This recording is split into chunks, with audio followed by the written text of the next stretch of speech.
Yes. I have a very unpopular question, but unfortunately, we are accountable. And how do you handle grading, and how do you handle parents?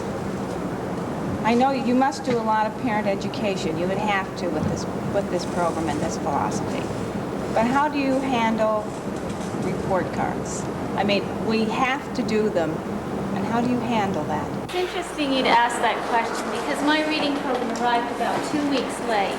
And because It doesn't happen anymore. Well, it wasn't the center's fault, it was my district's fault. They were really good to send it special delivery and everything, but I was a little bit behind.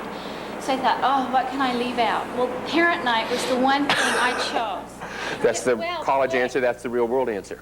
And so, about a month into the program, my principal called me and she said, Mr. and Mrs. Carter just called. They want John taken out of your class. Well, I was brokenhearted, you know, and I said, well, why? And I said, this reading program is just awful. They're just so upset. You're experimenting on their child. And of course, they went home and did a lot of soul searching. And I thought, now wait a minute, because I always remembered that Mary had said, you know, a parent that is concerned about, that comes in and talks to you is concerned about their child, and I tried to view it that way, not that they were attacking me. So I thought about it, and I called them in, and I talked with them. But I got to thinking about it, and I thought, you know, I need to do a parent night, because if they're just the vocal ones, but everyone else is thinking this. So I stopped right there, and the presentation in the book is excellent. I did it verbatim, because I didn't know what else to do. You know, I didn't have time to plan. And it was a little bit later, towards the end of October, so the kids had been doing it for a while, so they got to stay after school. Every parent showed up. Everyone. And their children were there, and I stamped out a little story at the very end. I went through the whole presentation. The very last thing was I stamped out a little story that says, Dear Mom and Dad, thanks for coming and learning about our reading program.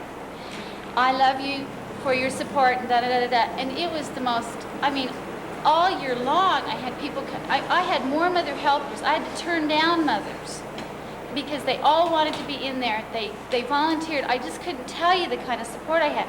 But you know, you stand up in Math Away and you say, you've got to educate your parents. And then here I thought that I could sneak by the first year and not do it. I don't know what came over me, but I stopped right there and I did it. And I couldn't believe the support I had.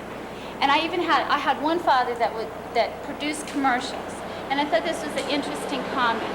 He said, you know, the thing I like about this program is it teaches children to talk correctly. And I said, well, what do you mean? He said, well, look at this decoding chart. You are teaching the children to talk and say words, regardless of where they live.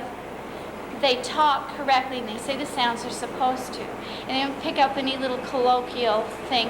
And I thought that was really a good comment that he made. But I can tell you that the parent night, it was excellent. Bob's to be commended. Joni gives great answers.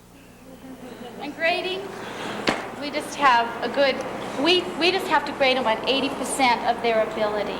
So you look at the child and you say, is he performing 80% within his ability? Then he gets, so it's kind of an, you know, if he kind of teacher decision grade. I knew, actually you know your students better by the end of the year than you do with the traditional. Yeah. I'll give you one more question, and then it can be informal coming up and chatting with us type things. You want to merge your question? Good question. The question was, what happens to kids at the end of the year? That's a longer form answer. See, Joni couldn't really say that yet because her children, they've gone on and she hasn't seen what happened. I will tell you the story that I said I remember to tell you.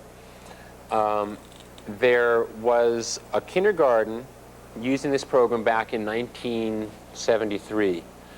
The first year that it was out of Mary's and my own classrooms into another school. Because it was in other schools, it was other classrooms in our own school. But this was the year we'd simply put it out someplace else. Now in 1973, work jobs had been, well, it was published in 72, but it was barely known. So that it wasn't like people were just climbing all over themselves to try something that these two teachers from a neighboring school district had kind of come up with. This one principal, however, thought it sounded really interesting. And by the way, this was the classroom of, Mary had a student teacher once.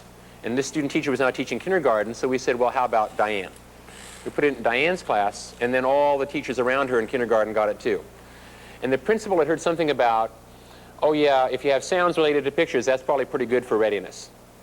So she was willing to try it in the kindergarten level. No higher. First grade weren't even allowed over to come and look at it. All right?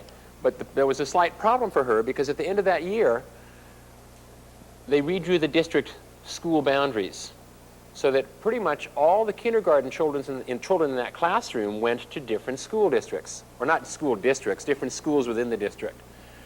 On her own, she decided it would be very useful for her to follow them up to see if, in fact, she'd done them any damage, because she expected to be higher than a principal at some point and didn't want this on her record. So she, on her own, tracked down the kindergarten children in the other schools where they were, and none of them were using this reading program. None of them were in a bottom group. That was not usually the case in her school, because this was a lower socioeconomic school. The children had understood the process of reading. And the question I would ask in return is, when a child has had math their way for a year, what happens to that child if the child does not have math their way the next year? Well, you might say it would be better if the child did have math their way that following year. But what the child has had in that one year carries forward, because the child is beginning to understand. And the reading program, though it may look strange in this form and stuff like that, what it does is allow children to begin to understand the process of reading and the process of writing. That is a transferable skill, even after a year, even after a half year. And now you're done.